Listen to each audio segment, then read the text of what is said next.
அவன் போன பிச்சை காசு எங்களுக்கு பெருசா இத்தனை உயிர் ஓய் கிடக்குது. அவனால என்ன செய்ய முடியும்? நான் அடுத்த ஊருக்கு எந்த முதலை வச்சு மாநாடுக்கு போவேன். அவன் மாநாட்டுக்கே போக கூடாது. போனான்னு வச்சுக்கோங்க, நான் சொல்றேன், அவன்கிட்ட போய் சொல்லுங்க, நான் போடுற சிறப்ப கட்டியாவது அடிப்பேன். என் போய் நீ சொகுசா படுத்திருக்கிற ஏசியில நாங்க கிடக்குறோம், வீதியில கிடக்குறோம்.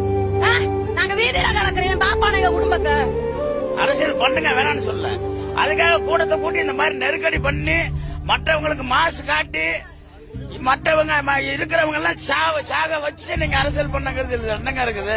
வணக்கம் ஃப்ரெண்ட்ஸ். இந்த அம்மா எவ்வளோ ஆதங்கம் இருந்தால் இப்படி பேசியிருக்கோம் பாருங்கள். அதாவது போன ஒரு பணத்தை கொடுத்தா மட்டும் திரும்ப வரது போதில்லை விஜய் சார். அது வேணால் நினச்சி பாருங்கள். அவங்க குடும்பத்துக்கு ஒரு நல்ல உதவி செய்யுங்க. நீங்கள் பணம் கொடுத்தா மட்டும் நாளைக்கு சரியாயிடாது, புரியுதா? அந்த குடும்பத்தில் ஒருத்தவங்களை படிக்க வைங்க. அந்த குடும்பத்திலே ஒருத்தவங்க நோய்வாய்ப்பட்டிருப்பாங்க, அவங்களுக்கு சரி பண்ணி கொடுங்க. ஏதாச்சும் ஒன்று பண்ணுங்கள். பணத்தை மட்டும் கொடுத்துட்டா போதாது. பணம் கொடுத்தோன்னே போன உசுறு வந்துருமா? வராது. எவ்வளோ கனவுகளோட